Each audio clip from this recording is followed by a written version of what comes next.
अब देख लेते हैं हिंदी साहित्य का हिंदी उपन्यास का तृतीय उत्थान। तृतीय उत्थान जो है प्रेमचंद्रोत्तर युग के नाम से जाना जाता है। तृतीय उत्थान यानी प्रेमचंद्रोत्तर युग।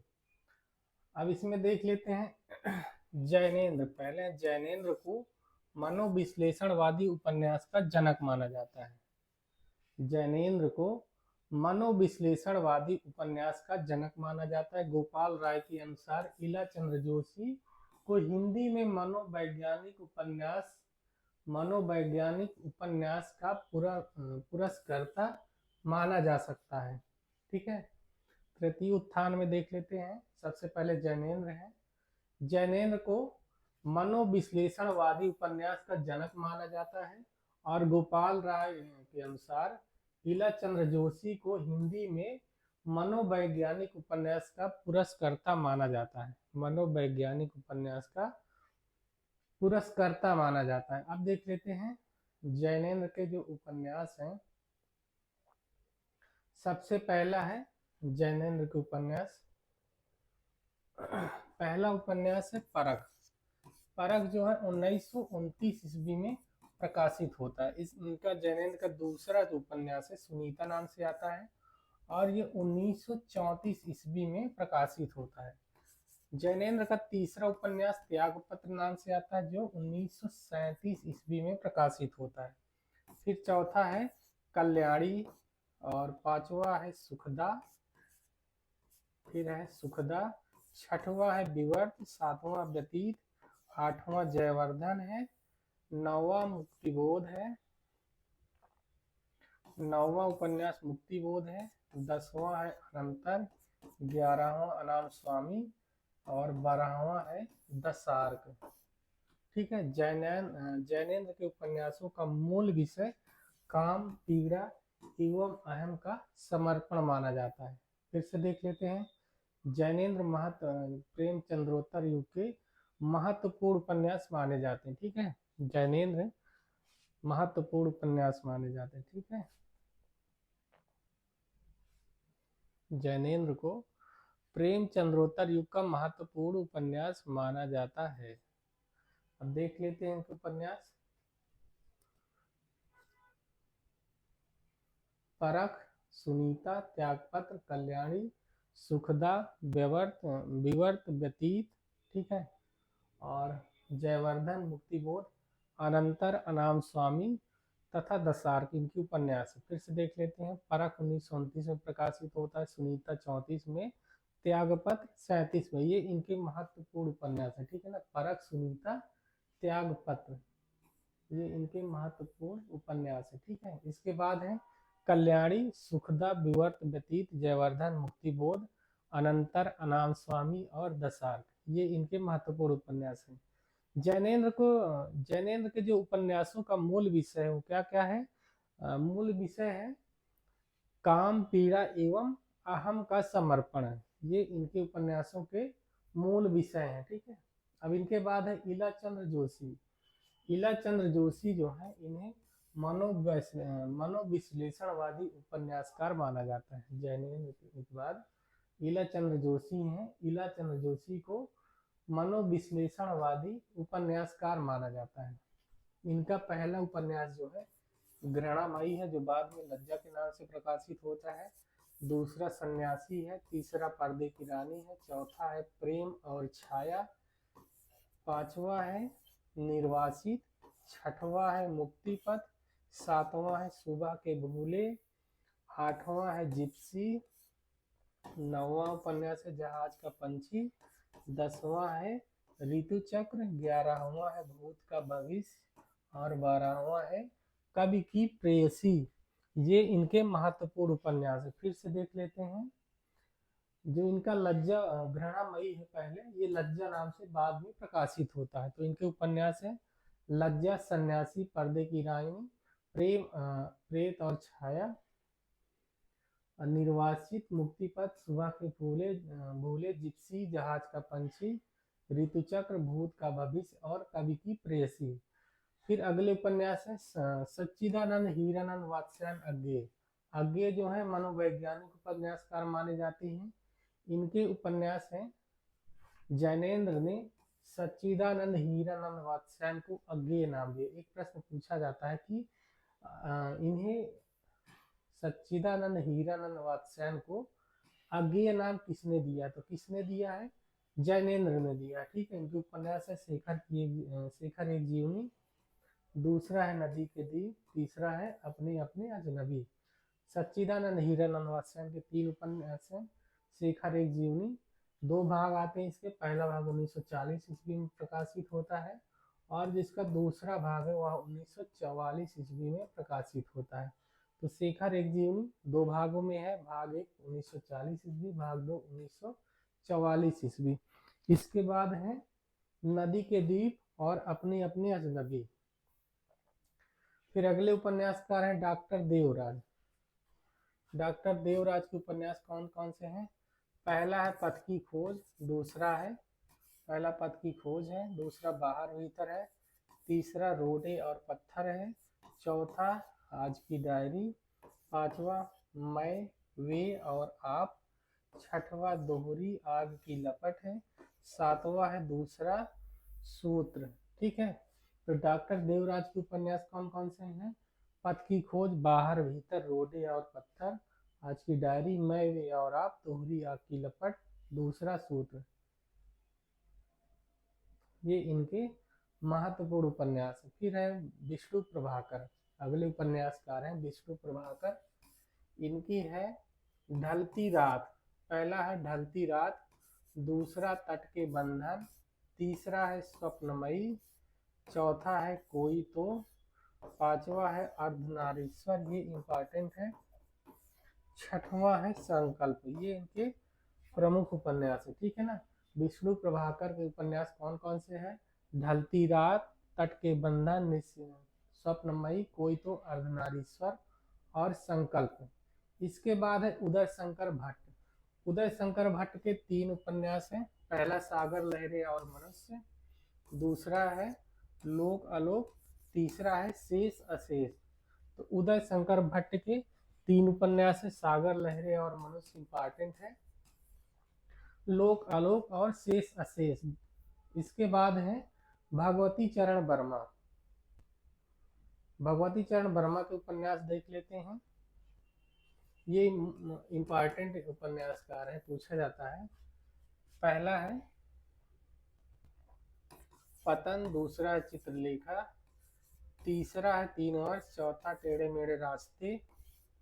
फिर से देख लेते, पतन, चित्रलेखा, 3 वर्ष, टेढ़े मेढ़े रास्ते, पांचवा है आखिरी दांव, छठवा है अपने खिलौने, सातवां है भूले बिसरे चित्र, आठवां उपन्यास है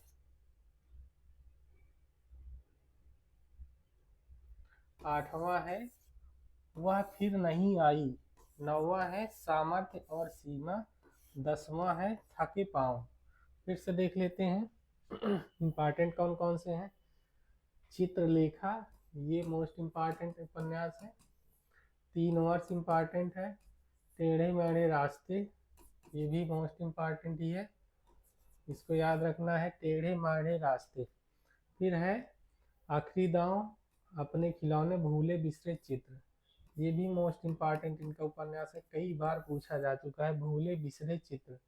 फिर है वह फिर नहीं आई, सामर्थ्य और सीमा, ये भी इम्पॉर्टेंट है, और थके पांव, भगवती चरण वर्मा। फिर से देख लेते हैं। चित्रलेखा, पहला चित्र पतन है, फिर चित्रलेखा है, 3 वर्ष, टेढ़े मेढ़े रास्ते, आखिरी दांव, अपने खिलौने और भूले बिसरे चित्र, वह फिर नहीं आई, सामर्थ्य और सीमा, थके पांव, और आगे भी हैं। 10 हो गए। 11वां है रेखा, फिर है 12वां सीधी सच्ची बात, ये भी इंपॉर्टेंट रखना है, सीधी सच्ची बात, सीधी सच्ची बात। फिर है 13वां इनका उपन्यास है सबई नचावत राम गोसाई, ये भी इंपॉर्टेंट है। फिर है 14 प्रश्न और मारीचिका, ये इनके मुख्य उपन्यास है। ठीक है। अब चित्रलेखा जो इनके उपन्यास है, अनातोले के उपन्यास छाया का प्रभाव माना जाता है इसमें। ठीक है। भगवती चरण वर्मा का जो चित्रलेखा उपन्यास है, उस पर अनातोले के उपन्यास छाया का प्रभाव दिखाई देता है। फिर से देख लेते हैं, महत्वपूर्ण है। चित्रलेखा, 3 वर्ष टेढ़े मेढ़े रास्ते, आखिरी दांव, अपने खिलौने, बिहुले बिसरे चित्र, वह फिर नहीं आई, सामर्थ्य और सीमा, थके पांव, रेखा, सीधी सच्ची बातें, समय में चौथ, राम गोसाई, प्रश्न और मारीचिका। इसके बाद है उपेंद्र नाथ अस्क। उपेंद्र नाथ अस्क के उपन्यास देख लेते हैं, इनसे भी पूछा जाता है। पहला है सितारों का खेल, दूसरा है गिरती दीवारें, सितारों का खेल, गिरती दीवारें, तीसरा उपन्यास है गर्मराग, चौथा जो उपन्यास है बड़ी बड़ी आंखें हैं, पांचवा है पत्थर अल पत्थर, छठवां है शहर में घूमता आईना, सातवां है एक रात का नरक, एक नन्ही कंदील। ठीक है। आठवां जो उपन्यास है बांधो न नाव इस ठाव, नौवां है निमिषा, 10वां है पलटती धारा। ये इनके महत्वपूर्ण उपन्यास है। ठीक है, देख लेते हैं फिर से। सितारों का खेल, गिरती दीवारें इंपॉर्टेंट है, सितारों का खेल, गिरती दीवारें, गर्मराग, बड़ी बड़ी आंखें, पत्थर अल पत्थर, शहर में घूमता आईना, ये भी मोस्ट इम्पॉर्टेंट है, एक रात का नरक, ये भी पूछा जाता है, एक नन्ही कंदील का एक अंश इम्पॉर्टेंट है। फिर है बांधो न नाव इस ठाव, ये इनका मोस्ट इम्पॉर्टेंट उपन्यास है, बांधो न नाव इस ठाव, निमिषा और पलटती धारा। फिर इनके बाद है लक्ष्मी नारायण लाल, अगले उपन्यासकार हैं लक्ष्मी नारायण लाल, इनके उपन्यास देख लेते हैं। लक्ष्मी नारायण लाल, पहला उपन्यास है धरती की आंखें, पहला उपन्यास है धरती की आंखें, दूसरा है बया का घोंसला और सांप, तीसरा है काले फूल का पौधा, काले फूल का पौधा, फिर चौथा है रूपा जीवा, पांचवा है बड़ी चंपा छोटी चंपा, छठवां है मन वृंदावन, सातवां है प्रेम अपवित्र नदी, सातवां है प्रेम अपवित्र नदी है, आठवां है बड़के भैया, फिर है नौवां हरा समंदर गोपी चंदर, 10वां है बसंत की प्रतीक्षा। ये इनके प्रमुख उपन्यास है। ठीक, फिर से देख लेते हैं। लक्ष्मी नारायण लाल, धरती की आंखें, बया का घोंसला, काले फूल का पौधा, रूपा जीवा, बड़ी चंपा छोटी चंपा, मन वृंदावन, प्रेम अपवित्र नदी है, बड़के भैया, हरा समंदर, गोपी चंदर और बसंत की प्रतीक्षा। इसके बाद और भी है 10, यहाँ है देवीना 11वें नंबर पे, 12 पुरुषोत्तम है, 13 अनारकली है, चौथा है कनाट प्लेस। ये इनका इम्पोर्टेंट उपन्यास है कनाट प्लेस। ठीक है, अब देख लेते हैं वृंदावन लाल वर्मा, अगले उपन्यासकार हैं, इन्होंने कई उपन्यास लिखे हैं। सबसे पहले देखते हैं कि वृंदालाल वर्मा को हिंदी में सर वाल्टर स्कॉट की उपाधि दी गई है। वृंदावन लाल वर्मा को हिंदी में सर वाल्टर स्कॉट की उपाधि दी गई। इनके उपन्यास देख लेते हैं। उपन्यास देखते हैं सबसे पहले, पहला संगम है, दूसरा प्रत्यागत, तीसरा लगन, चौथा कुंडली चक्र। फिर से देख लेते, संगम, प्रत्यागत, लगन, कुंडली चक्र। फिर है पांचवा है प्रेम की भेंट। फिर ऐतिहासिक उपन्यास है गढ़कुंठार, छठवां गढ़कुंठार, गढ़कुंठार। इसके बाद है विराट की पद्मिनी, विराट की पद्मनी है। फिर 8वां है मृगनयनी, 9वां टूटे कांटे, 10वां है अहिल्याबाई, फिर 11वां है भुवन विक्रम,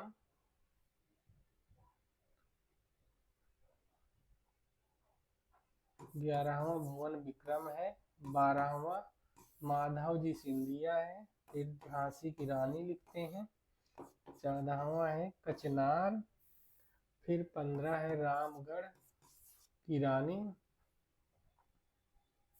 रामगढ़ की रानी। फिर है महारानी दुर्गावती 16-17 है, कीचड़ और कमल 18, सोती आग, फिर है 19 देवगढ़ की मुस्कान। ठीक है, ये इनके महत्वपूर्ण उपन्यास है। फिर से देख लेते हैं। वृंदावन लाल वर्मा को सर वाल्टर स्कॉट की उपाधि दी जाती है। एक प्रश्न यही बनता है कि सर वाल्टर स्कॉट की उपाधि किसे दी गई, तो वृंदावन लाल वर्मा को दी गई है। इनके उपन्यास हैं संगम, प्रत्यागत, लगन, कुंडली चक्र, प्रेम की भेद। ऐतिहासिक उपन्यासकार देख लेते हैं।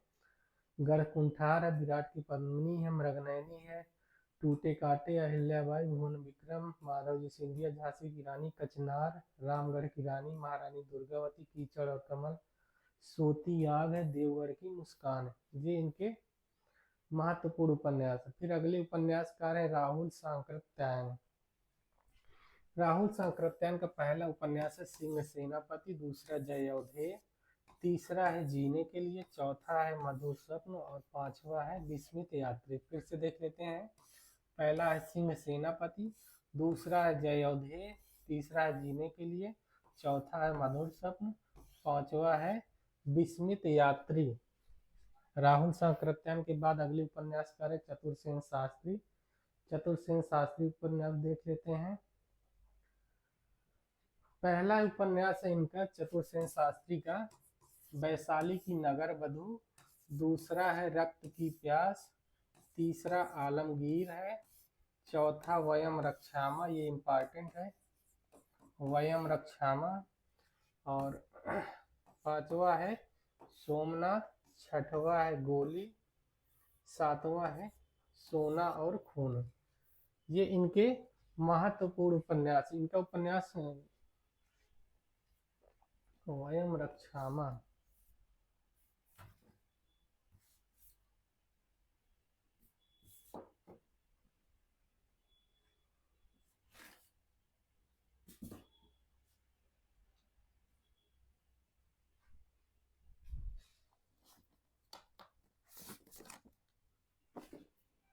ये उनका वयम रक्षामा उपन्यास है जो हायर के सिलेबस में रखा गया। ठीक है, वयम रक्षामा प्राचीन युग की पृष्ठभूमि पर आधारित एक मौलिक उपन्यास है, चतुरसेन शास्त्री।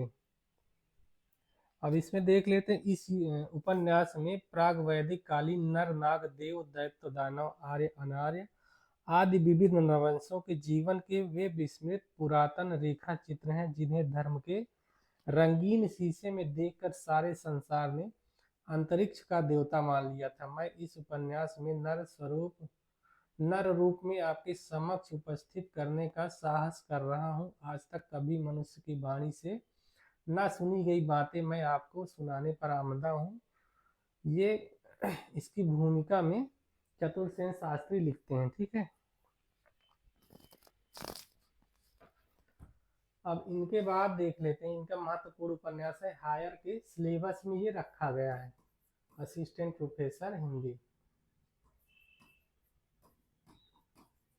हायर के सिलेबस में ये रखा गया है। ठीक है ना, हायर के सिलेबस में रखा गया है वयम रक्षामा। फिर इसके बाद अगला उपन्यास है रांगी राघव।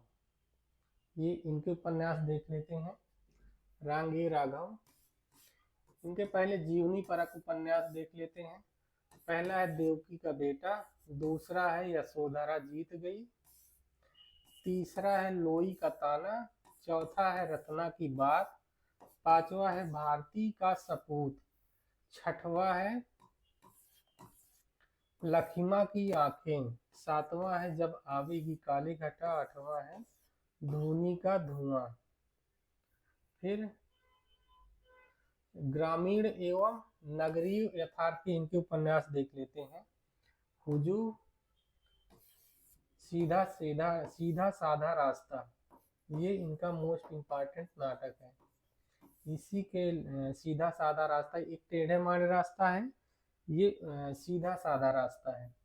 फिर है कब तक पुकारूं, ये भी इनका इम्पॉर्टेंट नाटक उपन्यास है, कब तक पुकारूं। फिर राई और पर्वत है, छोटी सी बात है, पथ का पाप है, धरती मेरा घर, धरती मेरा घर, ये भी इम्पॉर्टेंट है। फिर अब ऐतिहासिक उपन्यास इनके देख लेते हैं। मुर्दों का टीला, ऐतिहासिक उपन्यास में पहला है मुर्दों का टीला, दूसरा है प्रतिदिन। ये मुर्दों का टीला भी प्रश्न पूछा जाता है इससे, ठीक है। फिर है चीवर, चीवर भी पूछा जाता है, इंपॉर्टेंट रचना है। फिर अंधेरे के जुगनू, पक्षी और आकाश, ये भी इंपॉर्टेंट है, पक्षी और आकाश। फिर राह ना रुकी, राह ना रुकी, ये इनके महत्वपूर्ण उपन्यास है। फिर से देख लेते हैं, रामगीर राघव के उपन्यास है। पहले जीवनी परक उपन्यास देख लेते हैं, फिर ग्रामीण एवं नगरीय पृष्ठभूमि के उपन्यास हैं, ये इनके उपन्यास है, ठीक है। तो जो जीवनी परक उपन्यास है उनमें देवकी का बेटा है, यशोधरा जीत गई, लोई का ताना, रत्ना की बात, भारती का सपूत, लक्ष्मा की आंखें, जब आवेगी काली घटा, ये इनका इम्पॉर्टेंट नाटक है, ठीक है। जब आवेगी काली घटा, रांगे राघव। इसके बाद रांगे राघव के ग्रामीण एवं नगरीय पृष्ठभूमि के उपन्यास है। उनमें पहला है हुजू, दूसरा है सीधा साधा रास्ता, तीसरा है कब तक पुकारूं, चौथा है राई और पर्वत। सीधा और साधा जो रास्ता है ये इम्पॉर्टेंट है, कब तक पुकारूं पूछा जाता है। फिर राई और पर्वत है, छोटी सी बात है। छठवां पथ का पाप, सातवां धरती मेरा घर, ये भी इनका इम्पॉर्टेंट है। फिर ऐतिहासिक उपन्यास देख लेते हैं रांगे राघव के, तो इनमें है मुर्दों का टीला, प्रतिदिन, चीवर, अंधेरे के जुगनू, पक्षी और आकाश तथा राह ना रुकी, ये हो गए रांगे राघव। अब इनके बाद है अमृतलाल नागर, अमृतलाल नागर, रामविलास शर्मा इनके उपन्यासों को हिंदी के गैर मानक रूपों का पिटारा कहते हैं। रामविलास शर्मा अमृतलाल नागर के उपन्यासों को गैर मानक रूपों का पिटारा कहते हैं। अब इनके महत्वपूर्ण उपन्यासकार देख लेते हैं। पहला है महाकाल, महाकाल ये इम्पॉर्टेंट नाटक है, मोस्ट इम्पॉर्टेंट है। फिर है दूसरा है सेठ बांके लाल, तीसरा है बूंद और समुद्र, बूंद और समुद्र भी इम्पॉर्टेंट नाटक है। फिर है चौथा शतरंज के मोहरे, ये भी पूछा जाता है, शतरंज के मोहरे, ठीक है। फिर है पांचवा सुहाग के नूपुर। फिर है अमृत और विष, अमृत और विष, ये भी इनका इम्पॉर्टेंट नाटक है, अमृत और विष। फिर सातवां है सात घूंघट वाला मुखड़ा, सात घूंघट वाला मुखड़ा भी इम्पॉर्टेंट है। आठवां है एकदा नमीसा रंडे। फिर नौवां है मानस का हंस, मानस का हंस इनका मोस्ट इम्पॉर्टेंट है, ये तुलसीदास के ऊपर लिखा गया, ठीक है। मानस का हंस तुलसीदास के ऊपर लिखा गया है, जीवनी परक उपन्यास 1972 ईस्वी में ये लिखा जाता है। मानस का हंस तुलसीदास की जीवनी पर आधारित है, ठीक है। फिर अगला है 10वां है इनका नाचो बहुत गोपाल, नाचो बहुत गोपाल, ये भंगी समाज का इतिहास इसमें, ये भी इनका इम्पॉर्टेंट है, इम्पॉर्टेंट है, भंगी समाज पर आधारित है, नाचो बहुत गोपाल। फिर 11वां है खंजन नयन, खंजन नयन भी मोस्ट इम्पॉर्टेंट है, ये सूरदास के जीवन पर आधारित है, 1981 में लिखा जाता है, ठीक है ना। सूरदास के जीवन पर आधारित खंजन नयन है। फिर है बिखरे तिनके, बिखरे तिनके। फिर है अग्निगर्भ, ठीक है। फिर है करवट और पीढ़ियां, ये इनके प्रमुख उपन्यास है। तो इनका मुख्य उपन्यास कौन कौन सा है? अमृतलाल नागर, महाकाल है, बूंद और समुद्र है, शतरंज के मोहरे है, और अमृत और विष इम्पॉर्टेंट है। इसके बाद है मानस का हंस इम्पॉर्टेंट है। फिर तुलसीदास की जीवनी पर आधारित है, नाचो बहुत गोपाल है, खंजन नयन है, ये दोनों भी इम्पॉर्टेंट है।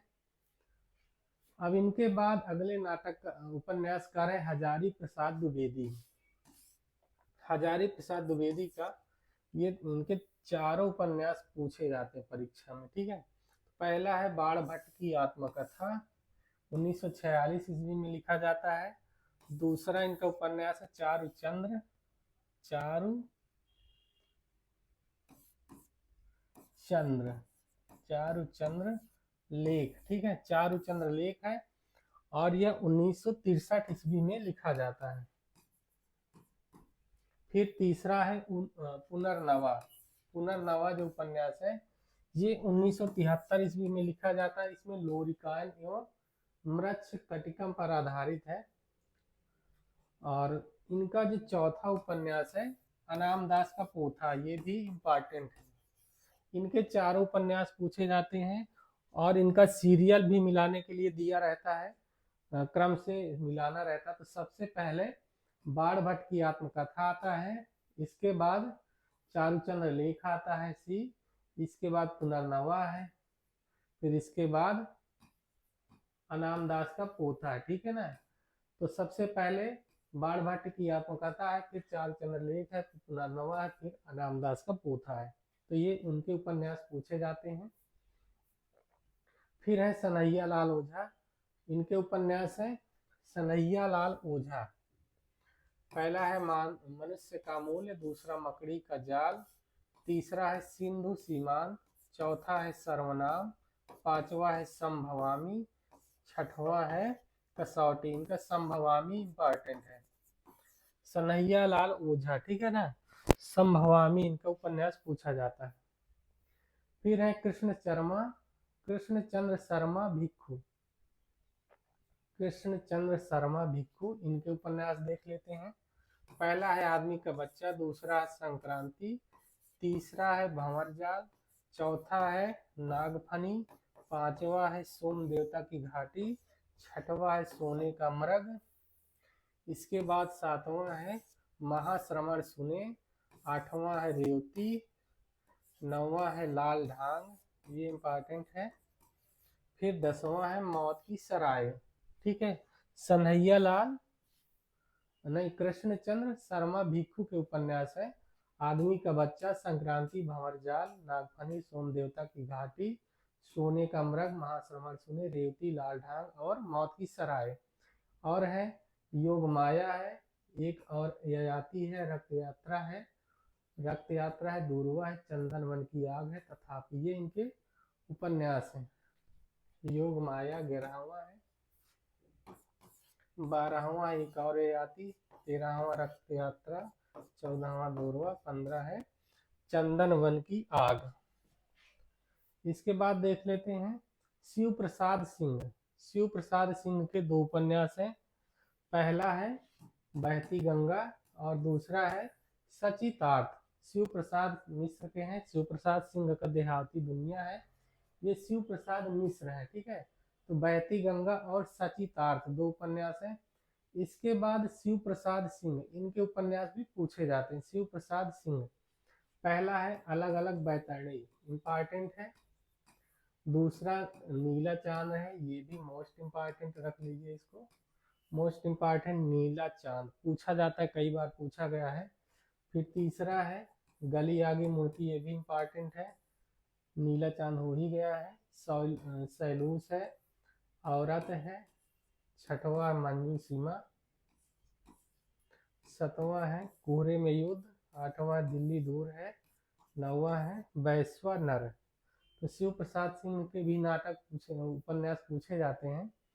इनका नीला चांद मुख्य रूप से इम्पॉर्टेंट है। नीला चांद, गली आगे मूर्ति है, और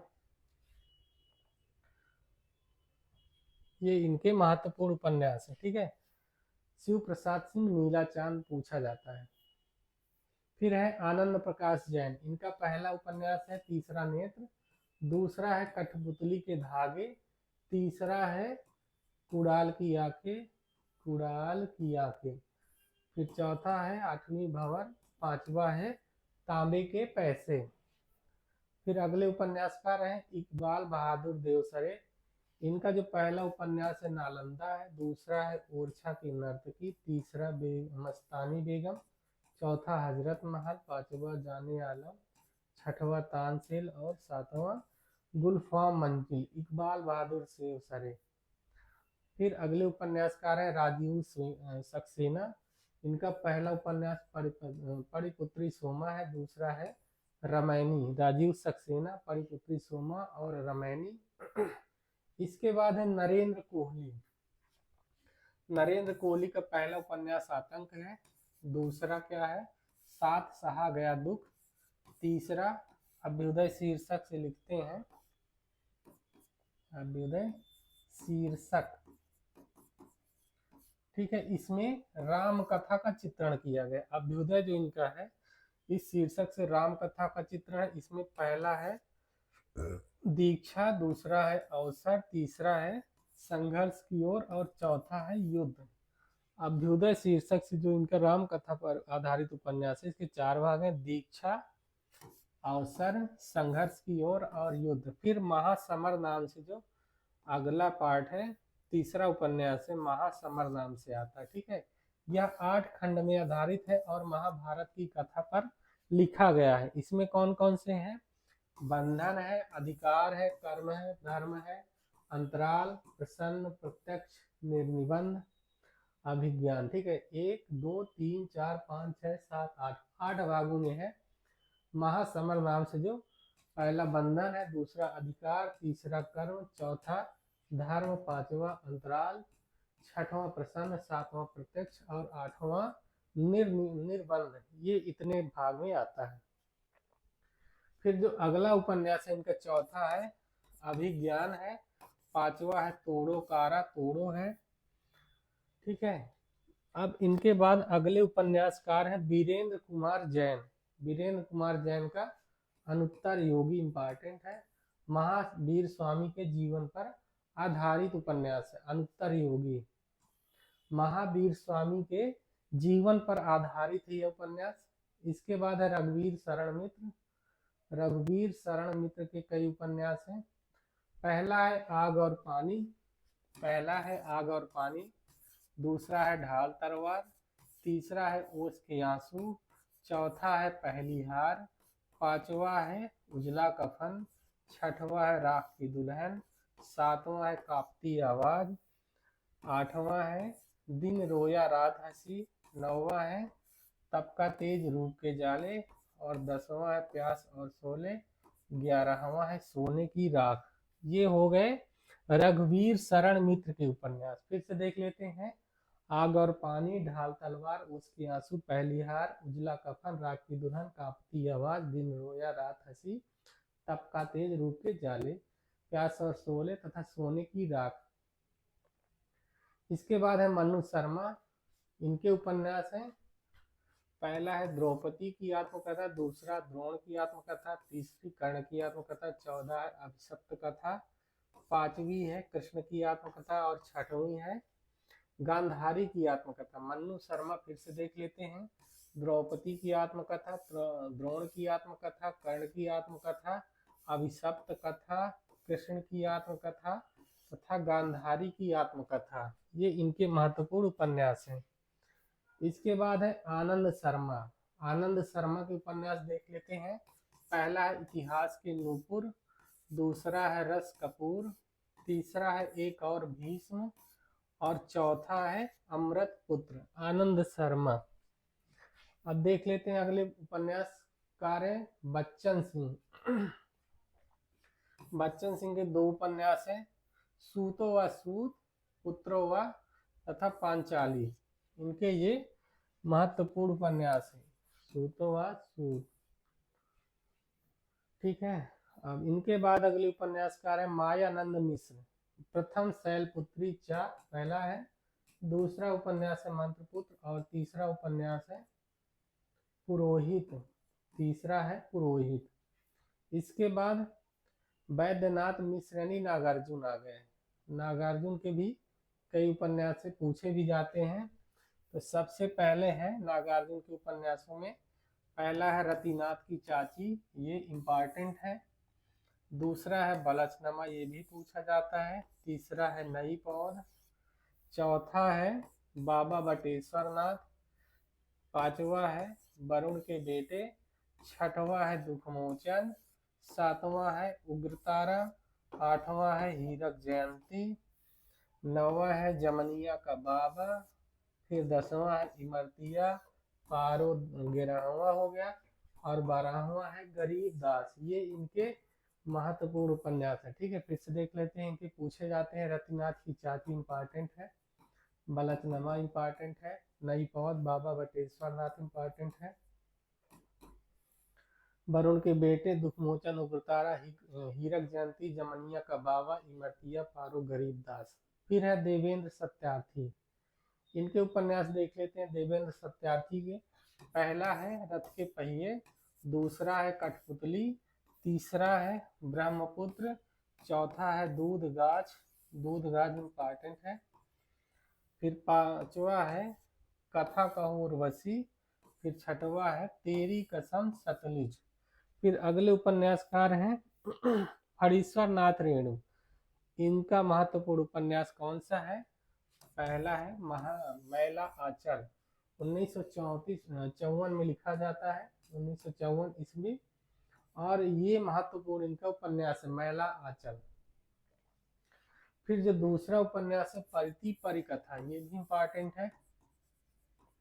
दीर्घ तपा तीसरा है, चौथा है जुलूस, पांचवा है कितने चौराहे, छठवा है पलटू बाबू रोड, सातवां है राम रतन राय।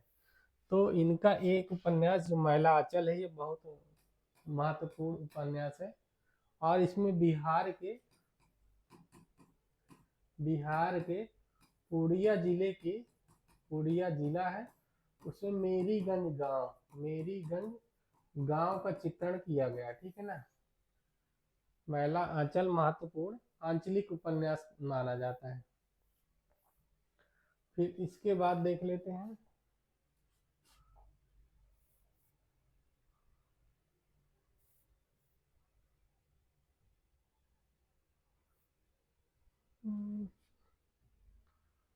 हरीश्वर नाथ रेणु क्या।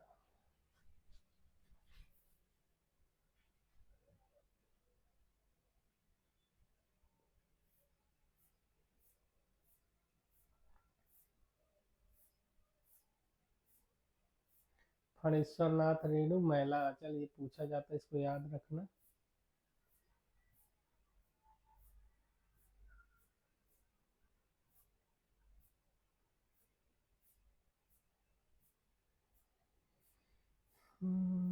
अब अगले उपन्यासकार हैं श्रीलाल शुक्ल, इनका सूनी घाटी का सूरज इम्पॉर्टेंट है।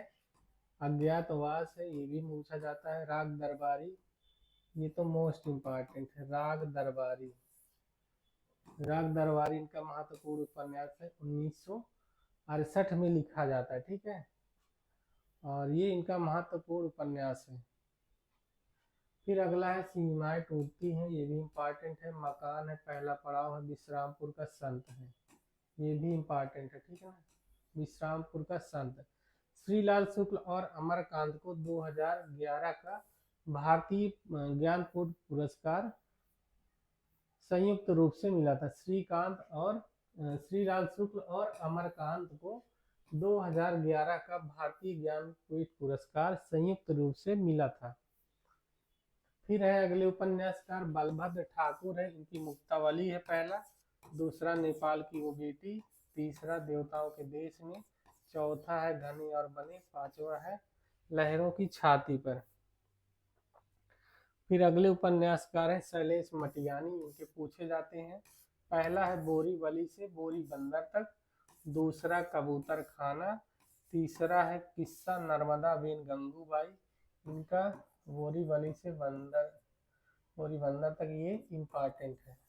कबूतर खाना भी पूछा जाता है। फिर है हवलदार है, तिरिया भली न काट की। फिर छठवां है चौथी मुट्ठी, सातवां है बारूद और बुचली, आठवां है मुक्त सरोवर के हंस, नौवां है एक मुठ सरसों, और 10वां है कोई अजनबी नहीं। फिर से देख लेते हैं शैलेश मटियानी, बोरीवली से बोरी बंदर, कबूतर खाना, किस्सा नर्मदा बिन गंगूबाई, हवलदार, तिरिया भली न काट की, चौथी मुट्ठी, बारूद और बुचली, मुक्त सरोवर के हंस, एक मुठ सरसों, कोई अजनबी नहीं। फिर है दो बूंद जल, दो दुखों का एक सुख है। इसके बाद भागे हुए लोग, पुनर्जन्म के बाद, जल तरंग, बर्फ गिर चुकने के बाद, गिर चुकने के बाद है, ठीक है, चुकने। इसके बाद है उगते सूरज की किरण, छोटे छोटे पक्षी, रामकली, सर्पगंधा और आकाश कितना अनंत है। ये इनके महत्वपूर्ण उपन्यास हैं।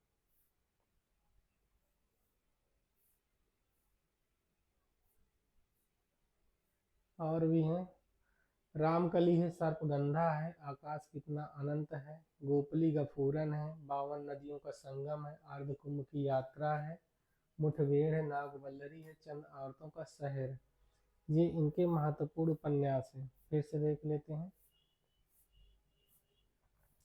अब अगले उपन्यासकार है राजेंद्र अवस्थी त्रसित। इनका पहला उपन्यास है सूरज की छांव, दूसरा जंगल के फूल है, तीसरा जाने कितनी आंखें, फिर है बहता हुआ पानी, बीमार शहर, अकेली आवाज, मछली बाजार और एक रजनीगंधा चोरी। ये इनके उपन्यास, ठीक है। फिर राजेंद्र अवस्थी के बाद है रामदरस मिश्र। रामदरस मिश्र के हैं पानी के प्राचीर, जल टूटता हुआ, बीच का समय, सूखता हुआ तालाब, अपने लोग, रात का सफर, आकाश की छत, बिना दरवाजे का मकान, दूसरा घर, थकी हुई सुबह और 20 बरस। ये इनके उपन्यास हैं, ठीक है। रामदरस मिश्र, पानी के प्राचीर, जल टूटता हुआ, रात का सफर, बीच का समय, सूखता हुआ तालाब, अपने लोग, रात का सफर, आकाश की छत, बिना दरवाजे का मकान और दूसरा घर, थकी हुई सुबह, 20 बरस। फिर है हिमांशु श्रीवास्तव। इनके उपन्यास देख लेते हैं। पहला है लोहे के पंख, दूसरा नदी फिर बह चली, तीसरा है रथ से गिरी, फिर है बांसुरी, फिर है अपनी अपनी कंदील, फिर अगला है पिछली रात का अंधेरा और ना खुदा ना सनम, ना खुदा ना सनम, ना खुदा ना सनम। इसके बाद है गुलशेर खां सानी। सानी के उपन्यास हैं काला जल, कस्तूरी, पत्थरों में बंद आवाज, सालवनों के दीप, एक लड़की की डायरी, फूल तोड़ना मना है, सांप और सीढ़ी। ये इनके उपन्यास हैं। फिर है राही मासूम रजा। इनका मुख्य उपन्यास है आधा गांव। आधा गांव भारत पाक विभाजन कर लिखा गया है इनका उपन्यास, ये मोस्ट इम्पॉर्टेंट है। ये भारत पाक विभाजन पर आधारित उपन्यास है, भारत पाक विभाजन पर लिखा गया है, ठीक है, भारत पाक विभाजन। इसी तरह यशपाल का है भीष्म साहनी। भीष्म साहनी का उपन्यास है तमस, ये भी भारत पाक विभाजन पर है। फिर है यशपाल का झूठा सच। यशपाल का उपन्यास है झूठा सच, ये भी पाक विभाजन पर लिखा गया है। इसके बाद टोपी शुक्ला है हिम्मत जौनपुरी, ओस की बूंद, दिल एक सादा कागज, सीन 75 और कटरा भी आरजू। ये इनके सारे इंपॉर्टेंट पूछे जाते हैं। तो राही मासूम रजा की उपन्यास है आधा गांव, टोपी शुक्ला, हिम्मत जौनपुरी, ओस की बूंद, दिल एक सादा कागज, सीन 75, कटरा भी आरजू। इसके बाद है हिमांशु जोशी। हिमांशु जोशी के उपन्यास है महासमर। पहला है महासमर, दूसरा है अरंग, तीसरा है छाया मत छूना, चौथा कगार की आग है, पांचवा समय साक्षी है। फिर अगले उपन्यासकार हैं विवेकी राय। इनका पहला उपन्यास है पुरुष पुराण, दूसरा है श्वेत पत्र, तीसरा है सोना माटी और चौथा है समर शेष है, पांचवा मंगल भवन, ये इम्पॉर्टेंट है। फिर छठवां है नमामि ग्रामम, ये भी इम्पॉर्टेंट है, नमामि ग्रामम। इसके बाद है अमंगल हारी, आठवां है देहरी के पार। फिर से देख लेते हैं। विवेकी राय पुरुष पुराण है, श्वेत पत्र है, सोना माटी है, समरशेष है, नमामि ग्रामम, अमंगल हारी और देहरी के पार। इसके बाद है भगवान दास मुरावल। ये आंचलिक उपन्यासकार माने जाते हैं। भगवान दास मुरावल आंचलिक उपन्यासकार माने जाते हैं। इनका उपन्यास काला पहाड़ है, बाबुल तेरे देश में और रेत। 3 उपन्यास हैं, काला पहाड़, बाबुल तेरे देश में और रेत। फिर इसके बाद है श्याम परमार। इनका उपन्यास है मोर झाला। पहला उपन्यास श्याम परमार का मोर झाला है। फिर रामदेव शुक्ल है, इनके उपन्यास है। पहला है ग्राम देवता, इम्पॉर्टेंट है। और दूसरा है विकल्प, ये भी पूछा जाता है कभी कभी। तो रामदेव शुक्ल, ग्राम देवता और विकल्प है। फिर प्रगतिवादी या मार्क्सवादी विचारधारा के उपन्यास, इसमें सबसे पहले है यशपाल। यशपाल के उपन्यास देख लेते हैं। पहला है दादा कामरेड, दूसरा देशद्रोही, ये पूछा जाता है, इम्पॉर्टेंट है। इनके सारे ही पूछे जाते हैं। देशद्रोही, दिव्या इनका महत्वपूर्ण उपन्यास है, ये मोस्ट इम्पॉर्टेंट है। बीए के सिलेबस में भी था दिव्या नाटक, उपन्यास है। फिर है पार्टी कामरेड, फिर मनुष्य के रूप, छठवां है अमिता, सातवां है झूठा सच। झूठा सच इनका महत्वपूर्ण उपन्यास है, 2 भागों में आता है झूठा सच। भाग 1 1958 ईस्वी में आता है और भाग 2 जो है ये 1960 ईस्वी में आता है, ठीक है ना। ये दोनों, ये 2 भाग हैं, हायर के सिलेबस में रखा गया है, ठीक है। हायर के सिलेबस में झूठा सच रखा गया, 2 भागों में है। पहला भाग 1958 में आता है और दूसरा भाग 1960 में आता है। पहले भाग का नाम रहता है वतन और देश, वतन और देश। दूसरे भाग का नाम रहता है भविष्य, क्या रहता है, पहला भाग है वतन और देश तथा दूसरे भाग का नाम रहता है देश का भविष्य, ठीक है। वतन और देश तथा देश का भविष्य, देश का भविष्य, 2 भागों में आता है ये नाटक, उपन्यास। और ये उपन्यास भी है शायद।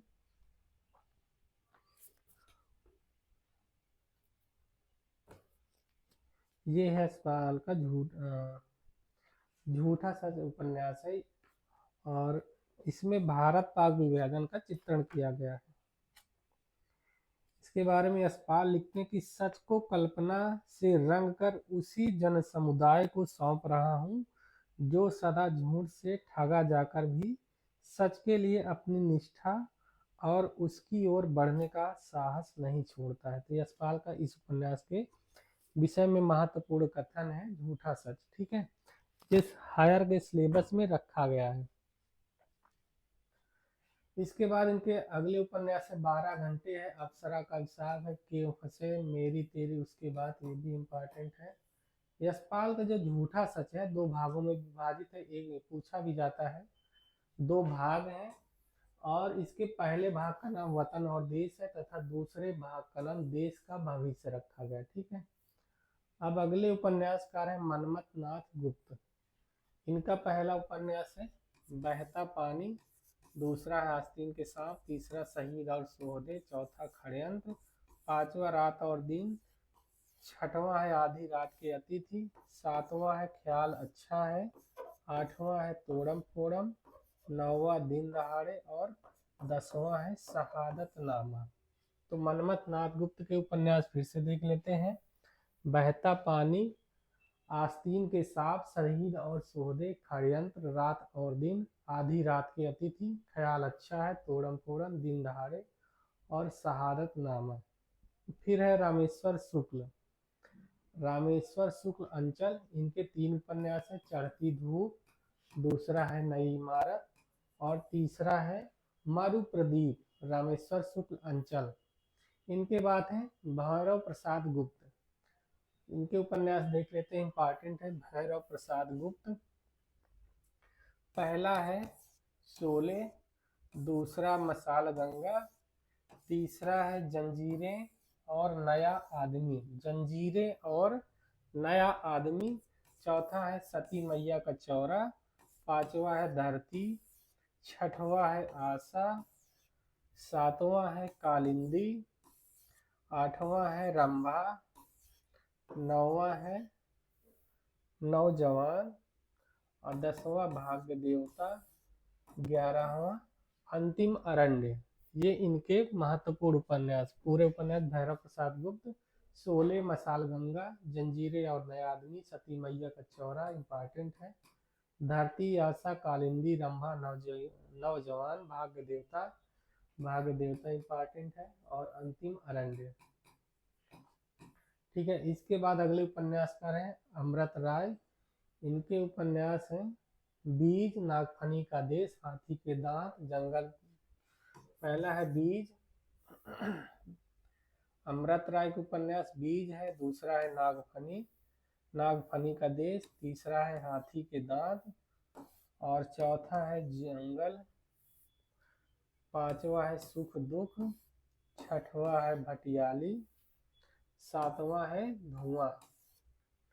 ये इनके महत्वपूर्ण पूरे उपन्यास हैं। अमृत राय, बीज, नागफनी का देश, हाथी के दांत, जंगल, सुख दुख, भटियाली और धुआं। ठीक है, अब अगले उपन्यासकार हैं अमरकांत। अमरकांत के उपन्यास पूछे जाते हैं, इम्पॉर्टेंट है, मोस्ट इम्पॉर्टेंट कथाकार हैं अमरकांत। पहला है सूखा पत्ता, इम्पॉर्टेंट है। इसके बाद है दूसरा आकाश पंछी, ये भी पूछा जाता है। तीसरा है काले उजाले दिन, चौथा है ग्राम सेविका, पांचवा है सुखजीवी, छठवां है सुंदर पांडे की पतोहू, सातवां है इन्हीं हथियारों से, ये भी इम्पॉर्टेंट है। ठीक है, इन्हीं हथियारों से। फिर से देख लेते हैं अमरकांत। सूखा पत्ता, आकाश पंछी, काले उजाले दिन, ग्राम सेविका, बीच की दरार, अतीत में कुछ। सूखा पत्ता, आकाश पंछी, काले उजाले दिन, ग्राम सेविका, सुखजीवी, सुंदर पांडे की पतोहू और इन्हीं हथियारों से। इनके बाद है भीष्म साहनी। भीष्म साहनी के उपन्यास देख लेते हैं, ये भी पूछे जाते हैं, महत्वपूर्ण है। पहला है झरोखे, दूसरा है कड़िया, तीसरा है तमस, चौथा बसंती, पांचवा है मैया दास की माड़ी, छठवां है कुंतो, सातवां नीलू नीलिमा और नीलोफर। तो झरोखे इनका पहला उपन्यास है। कड़िया है, ये कड़िया, इसमें त्रिकोणीय प्रेम को दिखाया गया है। फिर तमस है, तमस इसका मुख्य उपन्यास है। ठीक है, तमस इनका महत्वपूर्ण उपन्यास है, मोस्ट इम्पॉर्टेंट है। ये भारत पाक विभाजन पर लिखा गया, भारत और पाक विभाजन का इसमें चित्रण किया गया है, और इसमें 5 दिन में घटने वाली घटनाओं का चित्रण किया गया। इसके पात्र भी पूछे जाते हैं इसके। तो इसका जो नत्थु रहता है, मुख्य पात्र रहता है। ठीक है, नत्थु एक सुअर को मारकर मस्जिद के सामने फेंक देता है, जिससे दंगा फैल जाता है शहर में। ठीक है, तो इसमें भारत पाक विभाजन की पूर्व की घटनाओं का चित्रण किया गया है। फिर है बसंती, मैया दास की माड़ी है, कुंतो, नीलू नीलिमा, नीलोफर है। जगदीश चतुर्वेदी है अगले उपन्यासकार। यादों का पहाड़ पहला है, दूसरा धरती धरना अपना, फिर है तीसरा आधा पुल, चौथा कभी न छोड़े खेत, पांचवा है मुट्ठी भर काकर, छठवां टुंडलाट, सातवां है घास कुदाम, आठवां नरक कुंड में वास, नौवां लाट की वापसी, जमीन तो अपनी थी। ये इनके अन्य उपन्यास है। ठीक है, जगदीश चतुर्वेदी। धरती धरना अपना इम्पॉर्टेंट है, यादों का पहाड़ है। फिर इसके बाद है विश्वंभर नाथ उपाध्याय। इनके उपन्यास हैं विश्वंभर नाथ उपाध्याय। पहला है रीछ, दूसरा है पक्षधर, तीसरा है जाग मछंदर गोरख आया, चौथा है दूसरा भूतनाथ, पांचवा है जोगी मतजा, छठवां है कठपुतली और सातवां प्रतिशोध है। ठीक है, विश्वंभर नाथ उपाध्याय। अब इनके बाद अगले उपन्यासकार है हरदेश। हरदेश का उपन्यास है गाठ, हत्या। पहला गाठ है, दूसरा हत्या है, तीसरा एक कहानी अंतहीन, चौथा है सफेद घोड़ा, पांचवा है लाल सवाल, छठवां है पूर्वजन्म, सातवां है दंडनायक और आठवां है किस्सा हवेली। ये हृदय के उपन्यास हैं। ठीक है, अब इनके बाद अगले उपन्यासकार हैं बदी उजमा। इनका पहला उपन्यास एक चूहे की मौत, दूसरा है छापों की वापसी, ये पूछा जाता है, इम्पोर्टेंट उपन्यास है। फिर है अपुरुष, छठा तंत्र, सभा पर्व, छठा तंत्र भी पूछा जाता है। तो बदी उचमा, एक चूहे की मौत, छापों की वापसी, अपुरुष, छठा तंत्र और सभा पर्व। फिर मुद्रा राक्षस है, इनके उपन्यास देख लेते हैं मुद्रा राक्षस के। तो पहला है अचला एक मना स्थिति, दूसरा है भगोड़ा, तीसरा शोक संवाद, चौथा है मेरा नाम तेरा नाम, पांचवा है हम सब मनसा राम, छठवां है प्रपंच तंत्र। इसके बाद सातवां है दंड विधान। ठीक है, दंड विधान फिर से देख लेते हैं। मुद्रा राक्षस, अचला एक मना स्थिति, भगोड़ा, शोक संवाद, तेरा नाम मेरा नाम, हम सब मनसा राम, प्रपंच तंत्र और दंड विधान। इसके बाद जगदम्बा प्रसाद दीक्षित है, कटा हुआ आसमान पहला है, दूसरा मुर्दा घर और तीसरा अकाल। तीन उपन्यास लिखे जगदम्बा प्रसाद दीक्षित। फिर काशीनाथ से इनके उपन्यास इंपॉर्टेंट है। काशी का 80, ये मोस्ट इम्पॉर्टेंट है। दूसरा है अपना मोर्चा, ये भी इम्पॉर्टेंट है। फिर है तीसरा रेहन पर रघु, ये भी मोस्ट इम्पॉर्टेंट है। फिर है महुआ चरित्र, ये भी इम्पॉर्टेंट है। इनका एक उपसंहार भी आया था, उपसंहार, काशीनाथ सिंह का ही है, उपसंहार करके एक नया उपन्यास आया था। फिर अब्दुल बिस्मिल्लाह है, अब्दुल बिस्मिल्लाह, समर शेष है, झीनी झीनी बीनी चदरिया, ये इम्पॉर्टेंट है। जहरवाद है, दंत कथा, मुखड़ा क्या देखें, अपित आख्यान। अब्दुल बिस्मिल्लाह, समर शेष इम्पॉर्टेंट है। और झीनी झीनी बीनी चदरिया, ये भी इनका महत्वपूर्ण उपन्यास है, परीक्षा में पूछा जाता है। फिर है संजीव, किशनगढ़ की अहेरी, किशनगढ़ की अहेरी है, सर्कस है। तीसरा है सावधान नीचे आग है, चौथा है धार, पांचवा है पांव तले की दूब, छठवा है जंगल जहां शुरू होता है और सातवां है सूत्रधार। फिर से देख लेते हैं सर्कस, इनकी संजीव की सर्कस, किशनगढ़ की हैरी, सावधान नीचे आग है, धार, पांव तले की दूब, इनका सर्कस इंपॉर्टेंट है। जंगल जहां शुरू होता है और सूत्रधार, ये हो गए। अब चौथा चतुर्थ उत्थान है आधुनिकता भावबोध के उपन्यास।